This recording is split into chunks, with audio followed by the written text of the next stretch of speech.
Hi friends, welcome back to my channel.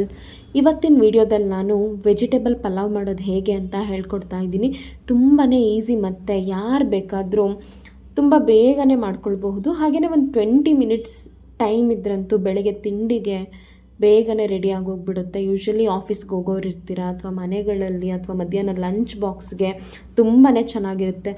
Usually ಹೋಟೆಲ್ಗಳಲ್ಲಿ ಅಥವಾ ಮದುವೆ ಮನೆಗಳ ಥರನೇ ನಾವು ಅದೇ ಟೇಸ್ಟಲ್ಲಿ ಮನೇಲೇ ತುಂಬಾ ಈಸಿಯಾಗಿ ಈ ತರಕಾರಿ ಪಲಾವ್ನ ಮಾಡ್ಕೊಳ್ಬಹುದು. ಹಾಗೆಯೇ ಇನ್ನೂ ನನ್ನ ಚಾನಲ್ಗೆ ಯಾರ್ಯಾರೆಲ್ಲ ಸಬ್ಸ್ಕ್ರೈಬ್ ಆಗಿಲ್ಲ ಪ್ಲೀಸ್ ಸಬ್ಸ್ಕ್ರೈಬ್ ಮಾಡ್ಕೊಳ್ಳಿ, ಹಾಗೆ ಬೆಲ್ ಬಟನ್ನ ಕ್ಲಿಕ್ ಮಾಡ್ಕೊಳ್ಳಿ. ಮೊದಲು ನಾವಿಲ್ಲಿ ಒಂದು ಮಸಾಲೆನ ರುಬ್ಕೊಳ್ಳೋಣ. ನಾನು ಆಲ್ರೆಡಿ ರುಬ್ಬಿಟ್ಕೊಂಡಿದ್ದೀನಿ. ಈ ಮಸಾಲೆಗೆ ಏನೇನು ಹಾಕಬೇಕು ಅಂತ ಒಂದೊಂದೇ ನೋಡ್ತಾ ಹೋಗೋಣ. ಒಂದು ಮಿಕ್ಸರ್ ಜಾರ್ಗೆ ನೀವು ಒಂದು ಪೀಸಷ್ಟು ಶುಂಠಿನ ಸಣ್ಣದಾಗಿ ಕಟ್ ಮಾಡಿಬಿಟ್ಟು ಹಾಕ್ಕೊಳ್ಳಿ, ಮತ್ತು ಒಂದು ಅರ್ಧ ಗೆಡ್ಡೆಯಷ್ಟು ಬೆಳ್ಳುಳ್ಳಿ ಇಷ್ಟನ್ನ ಹಾಕಿಸ್ಕೊಳ್ಳಿ. ಅದಾದಮೇಲೆ ಒಂದು ಹಿಡಿಯಷ್ಟು ಪುದೀನ ಸೊಪ್ಪು ಮತ್ತು ಒಂದು ಹಿಡಿಯಷ್ಟು ಕೊತ್ತಂಬರಿ ಸೊಪ್ಪು.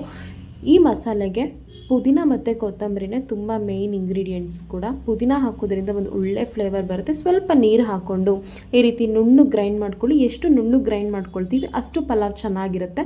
ಅದಾದಮೇಲೆ ನಾನಿಲ್ಲಿ 1 ಲೋಟ ಅಕ್ಕಿನ ಒಂದು ಬಟ್ಲಿಗೆ ಹಾಕ್ಕೊಂಡು ಒಂದು ಸ್ವಲ್ಪ ನೀರು ಹಾಕ್ಕೊಂಡು ಮುಂಚೆನೇ ಒಂದು 5 ನಿಮಿಷ ಅಕ್ಕಿನ ನೆನೆಸಿಟ್ಕೊಳ್ಳಿ. ಆವಾಗ ಪಲಾವ್ ತುಂಬಾ ಸಾಫ್ಟ್ ಮತ್ತು ಅನ್ನ ಉದ್ರುದ್ರಾಗಿ ಚೆನ್ನಾಗಿ ಬರುತ್ತೆ. ಈ ಕಡೆ ನಾನು ಒಂದು ಸ್ಟವ್ನ ಹತ್ತಿಸ್ಕೊಂಡು ಒಂದು ಕುಕ್ಕರ್ನ ಇಟ್ಕೊಳ್ತಾ ಇದ್ದೀನಿ. ಒಂದು ಕುಕ್ಕರ್ಗೆ ಒಂದು 3ರಿಂದ 4 ಸ್ಪೂನಷ್ಟು ಎಣ್ಣೆನ ಹಾಕ್ಕೊಳ್ತಾ ಇದ್ದೀನಿ. ನಿಮಗೆ ಯಾವ ಕ್ವಾಂಟಿಟಿಯಲ್ಲಿ ಮಾಡ್ತಾ ಇದ್ದೀರಾ ಅದ್ರ ಮೇಲೆ ಎಣ್ಣೆನ ಹಾಕ್ಕೊಂಡು, ಎಣ್ಣೆ ಸ್ವಲ್ಪ ಬಿಸಿ ಆದಮೇಲೆ ನೀವು ಸಾಸಿವೆನ ಹಾಕ್ಕೊಳ್ಳಿ. ಸಾಸಿವೆ ಹಾಕ್ಕೊಂಡಾದಮೇಲೆ ನಾವೆಲ್ಲ ಏನು ಪಲಾವ್ಗೆಲ್ಲ ಯೂಶ್ವಲಿ ಯೂಸ್ ಮಾಡ್ತೀವಿ ಮಸಾಲ ಐಟಮ್ಸು, ಚಕ್ಕೆ, ಲವಂಗ ಮತ್ತು ಒಂದು 2 ಪಲಾವ್ ಎಲೆ ಹಾಕ್ಕೊಂಡಿದ್ದೀನಿ, ಮತ್ತು ಅನಾನಸ್ದು ಸ್ಟಾರ್ ಹೂವು ಹಾಕ್ಕೊಳ್ತಾ ಇದ್ದೀನಿ, ಮತ್ತು ಸ್ವಲ್ಪ ಸೋಂಪು ಹಾಕ್ಕೊಂಡಿದ್ದೀನಿ. ಒಂದು ಅರ್ಧ ಸ್ಪೂನಷ್ಟು ಸೋಂಪು ಹಾಕ್ಕೊಂಡ್ರೆ ತುಂಬಾ ಚೆನ್ನಾಗಿರುತ್ತೆ. ಮತ್ತು ಒಂದು ಪೀಸಷ್ಟು ಏಲಕ್ಕಿ ಹಾಕ್ಕೊಳ್ಳಿ, ತುಂಬಾ ಚೆನ್ನಾಗಿರುತ್ತೆ. ಅದೆಲ್ಲ ಸ್ವಲ್ಪ ಫ್ರೈ ಆದಮೇಲೆ ಸ್ವಲ್ಪ ಕರಿಬೇವಿನ ಸೊಪ್ಪು ಹಾಕ್ಕೊಳ್ಳಿ. ಮತ್ತು ನಾನಿಲ್ಲಿ ಒಂದು 2 ದಪ್ಪ ಸೈಜ್ದು ಈರುಳ್ಳಿನ ಯೂಸ್ ಮಾಡ್ಕೊಂಡಿದ್ದೀನಿ, ಮತ್ತು ಒಂದು 4 ಮೆಣಸಿನ್ಕಾಯಿನ ಹಾಕ್ಕೊಂಡಿದ್ದೀನಿ. ನಿಮಗೇನಾದರೂ ಗ್ಯಾಸ್ಟ್ರಿಕ್ ಪ್ರಾಬ್ಲಮ್ ಇರೋರು ಮೆಣಸಿನ್ಕಾಯಿನ ಸ್ಕಿಪ್ ಮಾಡಿಬಿಟ್ಟು ಖಾರದ ಪುಡಿ ಬೇಕಾದರೂ ಯೂಸ್ ಮಾಡ್ಕೊಳ್ಬಹುದು. ಈರುಳ್ಳಿ ಮತ್ತು ಮೆಣಸಿನ್ಕಾಯಿ ಸ್ವಲ್ಪ ಚೆನ್ನಾಗಿ ಫ್ರೈ ಆಗಬೇಕು, ಅಲ್ಲಿ ತನಕನೂ ಕೂಡ ಚೆನ್ನಾಗಿ ಫ್ರೈ ಮಾಡ್ಕೊಳ್ಬೇಕು. ನೀವು ಇವಾಗ ನೋಡ್ತಾ ಇದ್ದೀರಲ್ಲ, ಇಷ್ಟು ಫ್ರೈ ಆದರೆ ಸಾಕು. ಅದಾದಮೇಲೆ ನಾನಿಲ್ಲಿ ಒಂದು 2 ಮೀಡಿಯಮ್ ಸೈಜ್ದು ಟೊಮೆಟೊನ ಹಾಕ್ಕೊಳ್ತಾ ಇದ್ದೀನಿ. ಟೊಮೆಟೊನ ಬೇಕಾದರೆ ನೀವು ಇನ್ನೂ ಒಂದು ಜಾಸ್ತಿನೂ ಹಾಕ್ಕೊಳ್ಬಹುದು. ಬಟ್ ನೀವೇನಾದರೂ ನಿಂಬೆಹಣ್ಣು ಏನಾದರೂ ಯೂಸ್ ಮಾಡ್ತೀರಿ ಅಂತ ಹೇಳಿದ್ರೆ ಸ್ವಲ್ಪ ಕಡಿಮೆನೇ ಯೂಸ್ ಮಾಡ್ಕೊಳ್ಳಿ. ಈರುಳ್ಳಿ ಆಲ್ಮೋಸ್ಟ್ ಫ್ರೈ ಆಗಿರೋದ್ರಿಂದ ಇವಾಗ ಟೊಮೊಟೊನ ಸ್ವಲ್ಪ ಚೆನ್ನಾಗಿ ಎಣ್ಣೆಲೇ ಫ್ರೈ ಮಾಡ್ಕೊಳ್ಬೇಕು. ಟೊಮೊಟೊ ಚೆನ್ನಾಗಿ ಫ್ರೈ ಆಗ್ತಿದೆ ಅಂತ ಹೇಳುವಾಗ ನೋಡಿ ಈ ಕಲರ್ ಸ್ವಲ್ಪ ಟೊಮೊಟೊ ಅದು ಬೆಂದಿದೆ ಅಂತ ಅನ್ನಿಸುವಾಗ ನಾವು ಏನೇನು ತರಕಾರಿ ಎಲ್ಲ ನಿಮ್ಗೆ ಯಾವ ತರಕಾರಿ ಬೇಕೋ ಅದನ್ನು ಹಾಕ್ಕೊಳ್ಬಹುದು. ನಾನಿಲ್ಲಿ 1 ಕಪ್ಪಷ್ಟು ಬೀನ್ಸ್ನ ಹಾಕ್ಕೊಂಡಿದ್ದೀನಿ, ಮತ್ತು 1 ಕಪ್ಪಷ್ಟು ಕ್ಯಾರೆಟ್ ಎಲ್ಲನೂ ಕೂಡ ಈ ರೀತಿ ಸಣ್ಣದಾಗಿ ಕಟ್ ಮಾಡ್ಕೊಳ್ಳಿ. ಆವಾಗ ಮಕ್ಕಳು ಯಾರಾದರೂ ಇದ್ದರೆ ತಿನ್ನೋದಕ್ಕೆ ಇಷ್ಟಪಟ್ಟು ತಿಂತಾರೆ. ಅದಾದಮೇಲೆ 1 ಕಪ್ಪಷ್ಟು ಆಲೂಗೆಡ್ಡೆ ಮತ್ತು ಹಸಿ ಕಾಳು ಹಾಕ್ಕೊಂಡಿದ್ದೀನಿ. ನಿಮ್ಗೇನಾದರೂ ಈ ರೀತಿ ಕಾಳು ಬೇಡ ಅಂತ ಹೇಳಿದರೆ ನೀವು ಇದ್ರ ಜೊತೆಗೇ ಹಸಿ ಬಟಾಣಿನ ಸೇರಿಸ್ಕೊಳ್ಬಹುದು. ನನ್ನ ಹತ್ರ ಹಸಿ ಕಾಳು ಇದ್ದಿದ್ದರಿಂದ ನಾನು ಕಾಳನ್ನೇ ಸೇರಿಸ್ಕೊಂಡಿದ್ದೀನಿ.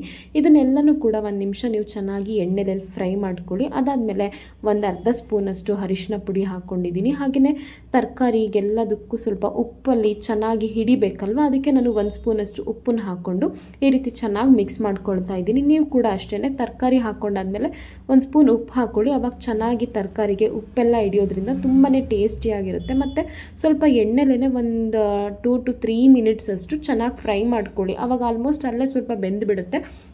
ನಾವು ಅವಾಗ ಮುಂಚೆನೇ ಏನು ಮಸಾಲೆನ ರುಬ್ಬಿಟ್ಕೊಂಡಿದ್ದೀವಿ ಅದನ್ನು ಇವಾಗ ಮಸಾಲೆನ ಹಾಕ್ಕೊಳ್ಳಿ. ಮಸಾಲೆ ನೋಡಿ ಎಷ್ಟು ಚೆನ್ನಾಗಿ ಗ್ರೀನ್ ಕಲರ್ ಬಂದಿದೆ ಅಲ್ವಾ. ಬೇಕು ಅಂದರೆ ನೀವು ಈ ಟೈಮಲ್ಲೇ ಚೆನ್ನಾಗಿ ಸ್ವಲ್ಪ ಗರಂ ಮಸಾಲ ಏನಾದರೂ ಸೇರಿಸ್ಕೊಳ್ಳೋದಾದರೆ ಸೇರಿಸ್ಕೊಳ್ಳಿ. ಬಟ್ ನಾನು ಯಾವುದೇ ರೀತಿ ಎಕ್ಸ್ಟ್ರಾ ಮಸಾಲೆನ ಆ್ಯಡ್ ಮಾಡ್ಕೊಳ್ತಾ ಇಲ್ಲ. ಮತ್ತು ನಾವು ಮಸಾಲ ಹಸಿ ವಾಸನೆ ಹೋಗೋ ತನಕ ಚೆನ್ನಾಗಿ ಫ್ರೈ ಮಾಡಿಕೊಂಡ್ರೆ ಸಾಕಾಗುತ್ತೆ. ಆಲ್ಮೋಸ್ಟ್ ನೀವು ನೋಡ್ತಾ ಇದ್ದರೆ ಎಣ್ಣೆ ಎಲ್ಲ ಬಿಡ್ತಾ ಬರುವಾಗ ನಾನು ನೀರು ಹಾಕ್ಕೊಳ್ತಾ ಇದ್ದೀನಿ. ನಾನು 1 ಲೋಟ ಅಕ್ಕಿ ಹಾಕ್ಕೊಂಡಿರೋದ್ರಿಂದ 2 ಲೋಟ ನೀರು ಹಾಕ್ಕೊಳ್ತಾ ಇದ್ದೀನಿ. 1:2 ರೇಷಿಯೋದಲ್ಲಿ ನೀವು ನೀರು ಹಾಕ್ಕೊಳ್ಳಿ.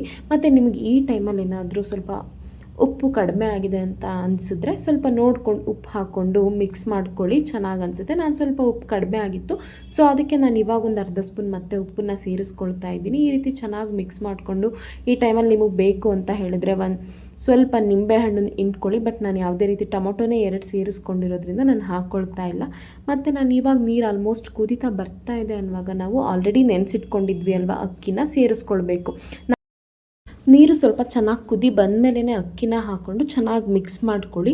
ಅವಾಗ ತುಂಬಾ ಚೆನ್ನಾಗಿ ಮಸಾಲೆ ಎಲ್ಲನೂ ಕೂಡ ಅಕ್ಕಿಗೆ ನೀಟಾಗಿ ಹಿಡಿಯುತ್ತೆ. ಮತ್ತು ನೀವು ಲಾಸ್ಟಲ್ಲಿ 1 ಸ್ಪೂನ್ ತುಪ್ಪನ ಹಾಕ್ಕೊಳ್ಳಿ, ಆವಾಗ ತುಂಬಾ ಒಳ್ಳೆ ಫ್ಲೇವರ್ ಬರುತ್ತೆ. ಅದಕ್ಕೋಸ್ಕರ ನಾನು ಲಾಸ್ಟಲ್ಲಿ 1 ಸ್ಪೂನ್ ತುಪ್ಪನ ಸೇರಿಸ್ಕೊಂಡು ಈ ರೀತಿ ಕುದಿಯೆಲ್ಲ ಬಂದು ಮೇಲೆ ಚೆನ್ನಾಗಿ ಮಿಕ್ಸ್ ಮಾಡಿಕೊಂಡು ತಳ ಹಿಡಿದೇ ಇರೋ ಥರ ಕುಕ್ಕರ್ ಲಿಡ್ನ ನಾನು ಕ್ಲೋಸ್ ಮಾಡಿಕೊಂಡು 1 ರಿಂದ 2 ವಿಷಲ್ ತೆಗೆಸ್ಕೊಂಡ್ರೆ ಸಾಕಾಗುತ್ತೆ. ನೀವು ನೋಡ್ತಾ ಇರ್ಬೋದು ಆಲ್ರೆಡಿ ನಾನು 2 ವಿಷಲ್ನ ಹಾಕ್ಸ್ಕೊಂಡು ಕುಕ್ಕರ್ ಸ್ವಲ್ಪ ತಣ್ಣಗಾದ್ಮೇಲೆ ನಾನು ಓಪನ್ ಮಾಡಿ ತೋರಿಸ್ತಾ ಇದ್ದೀನಿ. ನೀವು ಇವಾಗ ನೋಡ್ತಾ ಇರ್ಬೋದು ಎಷ್ಟು ಉದ್ರುದ್ರಾಗಿ ಪಲಾವ್ ಬಂದಿದೆ ಅಂತ ಹೇಳಿದ್ರೆ ನಾನು ನಿಜವಾಗ್ಲೂ ಹೇಳ್ತಾ ಇದ್ದೀನಿ, ಪಲಾವ್ ಸ್ವಲ್ಪ ಕೂಡ ಮೆತ್ತಗಾಗಿರಲಿಲ್ಲ. ಹಾಗೆಯೇ ತುಂಬಾ ಟೇಸ್ಟಿಯಾಗಿ ತುಂಬಾ ಚೆನ್ನಾಗಿತ್ತು. ನೀವು ನೋಡ್ತಾ ಇರ್ಬೋದು, ನಿಮಗೆ ಗೊತ್ತಾಗ್ತಾ ಇದೆ ಅನಿಸುತ್ತೆ.